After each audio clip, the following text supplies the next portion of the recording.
Kecewa berat. Elkan Bagot gagal jadi pemain Indonesia pertama di Premier League. Kini menuju divisi 2 Liga Inggris.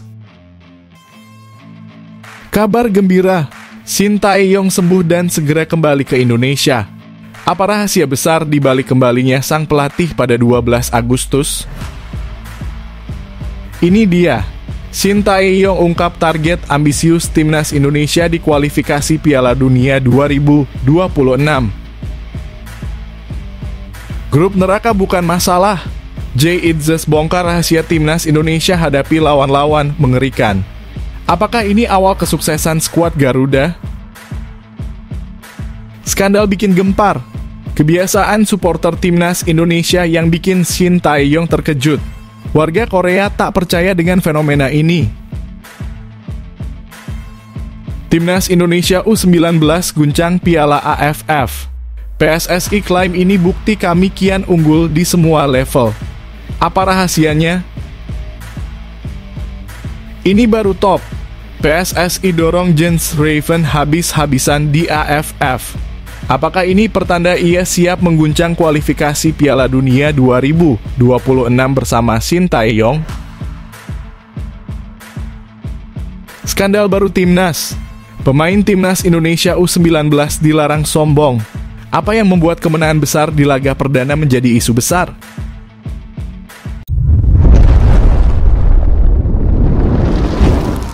Sebelumnya mohon subscribe channel ini dulu supaya nggak ketinggalan berita terupdate timnas Indonesia.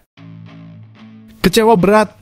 Elkan Bagot gagal jadi pemain Indonesia pertama di Premier League. Kini menuju divisi 2 Liga Inggris. Elkan Bagot mungkin harus mengesampingkan impian menjadi pemain Indonesia pertama di Premier League. Kabar terbaru menunjukkan bahwa sang bek tidak akan bermain untuk Ipswich Town di musim depan. Saat ini Bagot bermain untuk Ipswich Town dan telah membela tim ini selama 3 musim terakhir. Ipswich Town berhasil promosi ke Premier League setelah finish sebagai runner-up Championship musim lalu di bawah pelatih Kieran Kena. Ini berarti mereka akan bermain di liga tertinggi Inggris musim depan. Bagot sempat memiliki kesempatan untuk menjadi pemain Indonesia pertama yang bermain di Premier League, namun tampaknya impian itu tidak akan terwujud musim ini. Laporan dari Transfermarkt menyebutkan bahwa Bagot kemungkinan besar akan dilepas oleh Ipswich Town. Pelatih Kieran Kena merasa Bagot yang masih berusia 21 tahun belum siap untuk bersaing di Premier League. Akibatnya, Bagot kemungkinan akan meninggalkan Ipswich Town di bursa transfer musim panas ini. 2 klub dilaporkan tertarik untuk merekrut Bagot. Klub Championship Derby County dan klub League 2 Wycombe Wanderers keduanya dikabarkan berminat untuk menggunakan jasa Bagot. Ini memberikan harapan bagi Bagot untuk melanjutkan karir sepak bolanya di Inggris. Kabar dari Inggris mengindikasikan bahwa Ipswich Town lebih memilih untuk menjual Bagot sekarang daripada membiarkannya pergi secara gratis saat kontraknya habis pada 2025.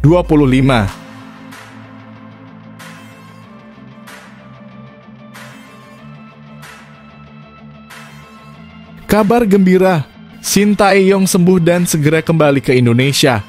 Apa rahasia besar di balik kembalinya sang pelatih pada 12 Agustus? Pelatih timnas Indonesia Shin Tae-yong telah mengungkapkan rencana kembalinya ke Indonesia setelah menjalani operasi di Korea Selatan. Setelah berhasil membawa timnas Indonesia lolos ke putaran ketiga kualifikasi Piala Dunia 2026 zona Asia, Shin Tae-yong kembali ke Korea Selatan pada 14 Juni 2024. Sesampainya di Korea Selatan, Shin Tae-yong sempat mengalami demam beberapa hari setelah kepulangannya. Akibatnya dia memutuskan untuk memeriksakan diri ke rumah sakit dan harus menjalani operasi.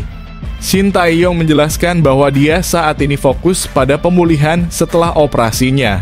Ya, semuanya sudah pulih, ujar Shin Tae-yong dalam wawancara di YouTube Lee Kyung-kyu.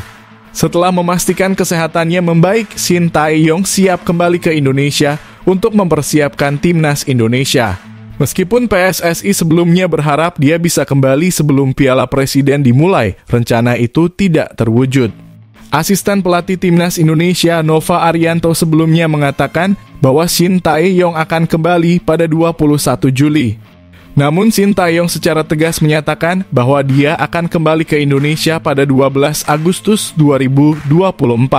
Shin Tae-yong menekankan pentingnya kembali ke Indonesia pada tanggal tersebut untuk segera mempersiapkan tim menghadapi putaran ketiga kualifikasi Piala Dunia 2026 zona Asia. Karena para pemain, saya harus kembali ke Indonesia pada 12 Agustus 2024, jelas Shin Tae-yong. Dengan kembalinya Shin Tae-yong, timnas Indonesia akan segera bersiap menghadapi tantangan di grup C kualifikasi Piala Dunia 2026 zona Asia.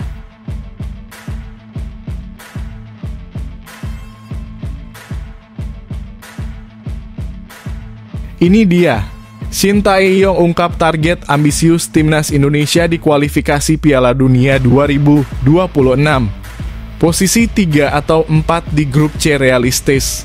Shin Tae-yong bersikap realistis tentang peluang timnas Indonesia di putaran ketiga kualifikasi Piala Dunia 2026. Menurut pelatih, Indonesia bisa bersaing untuk posisi ketiga atau keempat di grup C. Persaingan di putaran ketiga sangat sulit bagi Indonesia.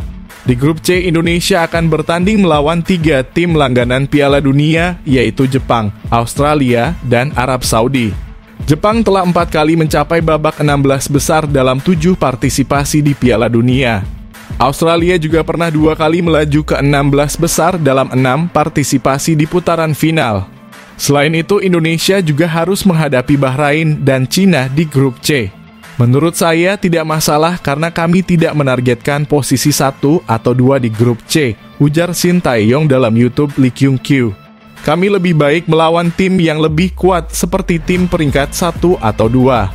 Jika ada situasi saling mengalahkan, itu akan bagus. Target saya adalah mencapai posisi ketiga atau keempat di grup. Akan bagus jika bisa mendapatkan 2 tiket ke Piala Dunia 2026, kata Shin Tae-yong. Jika tidak, kami akan bermain di playoff dengan tiket 50-50. Jadi, tim peringkat 1 atau 2, siapapun yang datang, tidak masalah untuk kami, jelas Shin Tae-yong.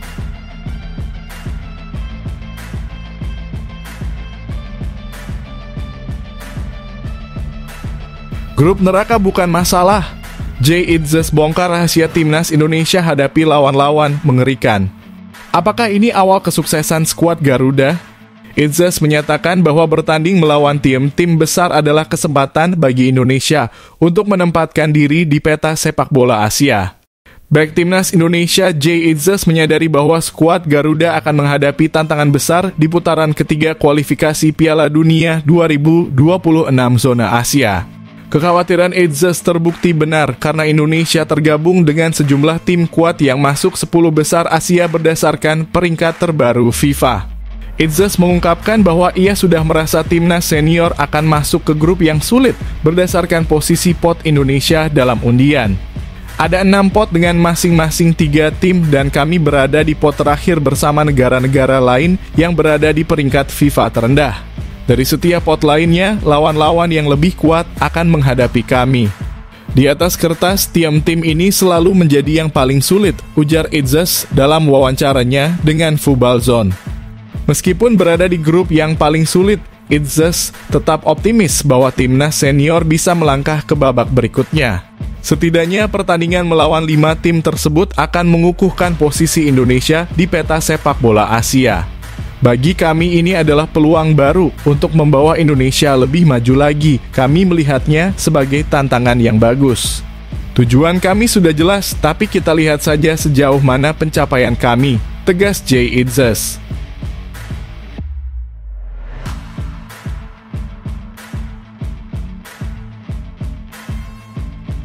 Skandal bikin gempar. Kebiasaan supporter timnas Indonesia yang bikin Shin Tae-yong terkejut. Warga Korea tak percaya dengan fenomena ini.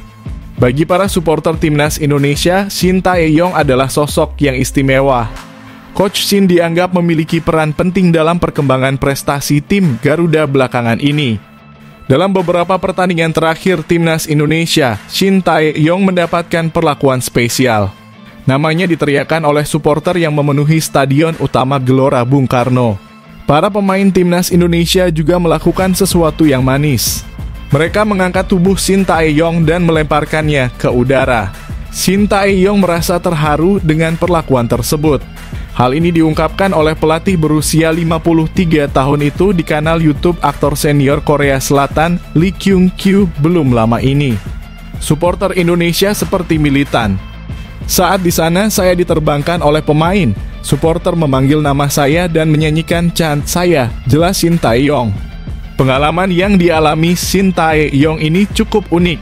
Hal serupa sangat jarang dialami oleh pelatih di Korea Selatan. Lee Kyung-kyu pun tampak bingung. Bahkan ketika Gus Hidin membawa timnas Korea Selatan melaju ke semifinal Piala Dunia 2002, perlakuan yang diterimanya tidak seperti yang dialami oleh Sintayong di Indonesia. Sintayong bahkan sempat mengalami perlakuan buruk di Korea Selatan. Ia pernah dilempar bantal guling dan telur setelah gagal melaju ke babak 16 besar Piala Dunia 2018.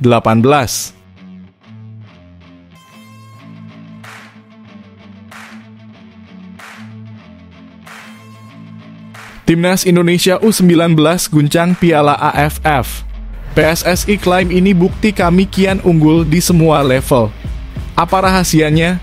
PSSI merasa puas dengan penampilan Timnas Indonesia U19 yang berhasil mencetak 6 gol dalam pertandingan pembuka mereka di Piala AFF U19 2024. Timnas Indonesia U19 mengalahkan Filipina 6-0 pada Rabu malam dalam pertandingan pertama grup A Piala AFF U19 2024. 6 gol Timnas Indonesia U19 dicetak oleh Aliansyah Abdul Manan pada menit ke-12 dan ke-50. Iqbal Gwijangge pada menit ke-21 dan ke-43. Kadek Arol pada menit ke-29. Dan Jens Raven pada menit ke-87. Kemenangan ini menunjukkan bahwa baik Timnas Indonesia kelompok usia maupun senior semakin bagus, kata anggota Exco PSSI Arya Sinulinga kepada wartawan. Penampilan kami semakin baik dan terbukti kemarin mereka bisa mencetak 6 gol dan menguasai pertandingan, jelas Arya. Kemenangan atas Filipina membuat Timnas Indonesia U19 memimpin klasemen grup A Piala AFF U19 2024 dengan 3 poin dari 1 pertandingan. Semua pemain bermain bagus dan meskipun banyak peluang yang tidak tereksekusi dengan baik, setidaknya mereka bisa bermain lepas, ujar Arya. Apalagi di pertandingan pertama sudah bisa bermain seperti itu.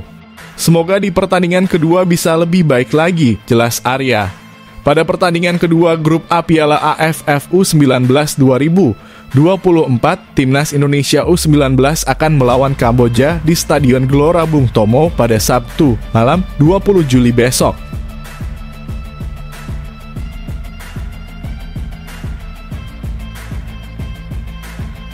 Ini baru top. PSSI dorong Jens Raven habis-habisan di AFF. Apakah ini pertanda ia siap mengguncang kualifikasi Piala Dunia 2026 bersama Sintayong? Jens Raven menandai debutnya bersama Timnas Indonesia U19 dengan manis. Penyerang berusia 18 tahun ini mencatatkan namanya di papan skor. Jens Raven mencetak salah satu dari 6 gol Timnas Indonesia U19 saat membantai Timnas Filipina U19 dengan skor 6-0. Dalam matchday pertama grup A Piala AFF U19 2024, Jens Raven baru bermain di babak kedua. Dia masuk pada menit ke-68 menggantikan Arkan Kaka. Pada menit ke-87, ia berhasil membobol gawang Filipina U19. Gol ini menjadi yang pertama untuk Jens Raven bersama Timnas Indonesia U19 setelah resmi menjadi warga negara Indonesia pada 27 Juni 2024. Saat masih menjalani proses naturalisasi, Jens Raven sempat 4 kali bermain untuk Timnas U20 di Toulon Cup 2024 di Prancis pada Juni 2024, namun ia belum mencetak gol. Untuk Jens Raven, mudah-mudahan dia akan terus mencetak gol meski kemarin baru bermain di babak kedua. Kami berharap dia makin padu dan bisa mencetak gol-gol berikutnya, jelas anggota Komite Eksekutif PSSI Arya Sinulinga. Mudah-mudahan di pertandingan berikutnya dia semakin bagus dan menunjukkan kemampuannya lagi untuk mencetak gol, tambah Arya yang merupakan tangan kanan Ketua PSSI Erick Thohir. Masih berumur 18 tahun, Jens Raven untuk sementara diproyeksikan ke Timnas Indonesia U19 lebih dulu. Namun peluang untuk naik ke tim yang lebih senior tetap terbuka untuknya. Kalau nanti Jens Raven semakin baik, bisa saja ada peluang untuk dia di timnas level berikutnya, jelas Arya. Jika dapat menunjukkan performa yang baik dan bermain matang dengan timnas Indonesia U19 di Piala AFF U19 2024, bukan tidak mungkin Jens Raven diberikan kesempatan bermain di timnas senior pada putaran ketiga kualifikasi Piala Dunia 2026 zona Asia, yang dimulai pada September tahun ini.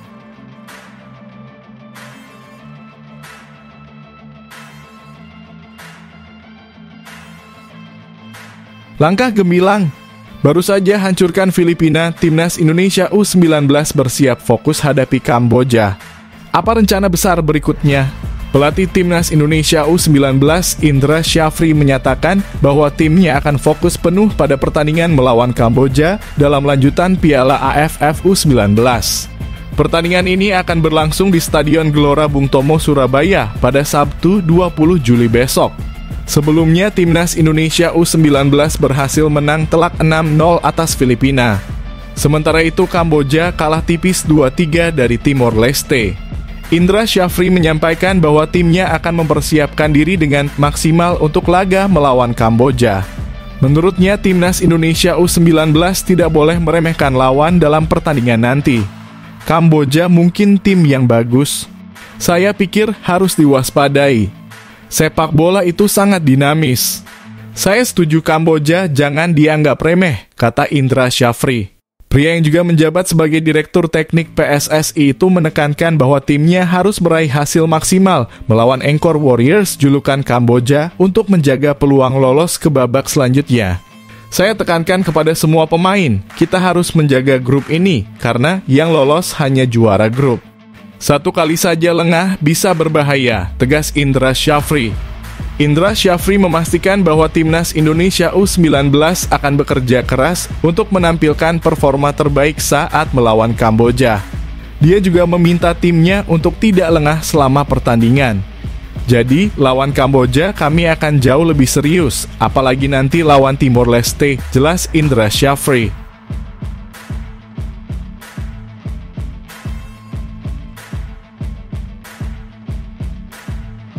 Skandal baru timnas. Pemain timnas Indonesia U19 dilarang sombong. Apa yang membuat kemenangan besar di laga perdana menjadi isu besar? Pelatih timnas Indra Syafri meminta media untuk tidak memberitakan kemenangan telak atas timnas Filipina U19 secara berlebihan. Indra Syafri khawatir bahwa jika Jens Raven dan rekan-rekannya terlalu dipuji oleh media, mereka bisa menjadi sombong. Indra Syafri mengingatkan bahwa jika para pemain timnas Indonesia U19 merasa besar kepala, kualitas permainan mereka bisa menurun. Akibatnya, hasil yang diperoleh skuad Garuda Nusantara mungkin tidak maksimal. Kita bangun tim ini bersama-sama, kawal mereka, tidak usah dipuja-puji.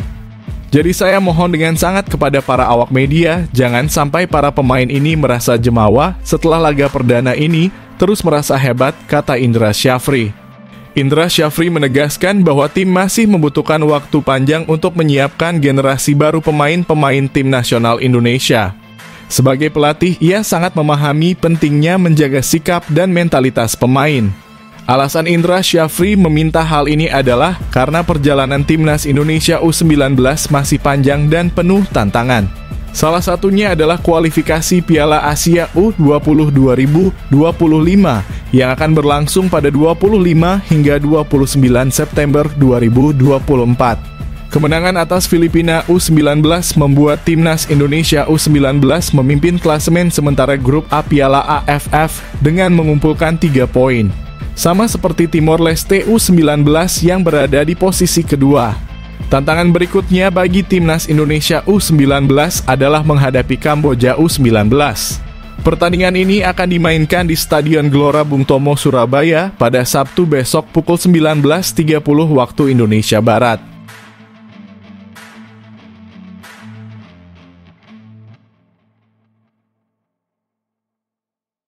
Ini dia 3 klub Liga 1 dengan pemain timnas Indonesia terbanyak. Klub mana yang paling dominan? Klub-klub Liga 1 masih berkontribusi besar dalam mengirimkan pemainnya ke timnas Indonesia, meskipun banyak pemain Indonesia sekarang bermain di luar negeri. Kehadiran pemain keturunan juga membuat komposisi pemain timnas Indonesia semakin beragam, dengan banyak yang bermain di Eropa atau negara lain. Meski begitu, Sintayong tetap mempercayakan pemain-pemain dari kompetisi lokal, yaitu Liga 1. Beberapa klub Liga 1 masih banyak diperkuat oleh pemain timnas Indonesia. Berdasarkan pemanggilan terakhir untuk kualifikasi Piala Dunia 2026 zona Asia pada Juni lalu, berikut 3 klub Liga 1 yang paling banyak menyumbangkan pemain ke timnas Indonesia. 1. Persija Jakarta. Persija Jakarta konsisten menjadi tim Liga 1 yang menyumbangkan banyak pemain. Dalam laga terakhir timnas, ada 2 pemain Persija yang dipanggil, Muhammad Ferrari dan Rizky Ridho. Ridho lebih sering tampil di timnas senior, sedangkan Ferrari lebih banyak menjadi pelapis. Kedua pemain muda ini berpotensi menjadi bek masa depan timnas Indonesia. Selain mereka, Persija juga memiliki pemain timnas dari kelompok umur seperti Ilham Rio Fahmi, Doni Tri Pamungkas, dan Raihan Hanan. 2. Dewa United.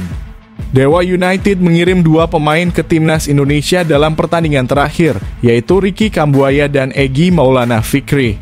Meskipun persaingan di posisi mereka semakin ketat dengan hadirnya pemain keturunan, Ricky dan Egy masih menunjukkan kualitas mereka dan mendapat kepercayaan dari Sintayong. 3. PSIS Semarang. PSIS Semarang menyumbangkan Muhammad Disatrio untuk timnas Indonesia. Wahyu Prasetyo juga sering dipanggil ke timnas sebelum kemudian tergeser. Kontribusi dari klub-klub Liga 1 ini menunjukkan bahwa kompetisi lokal masih menjadi sumber penting bagi pemain-pemain timnas Indonesia.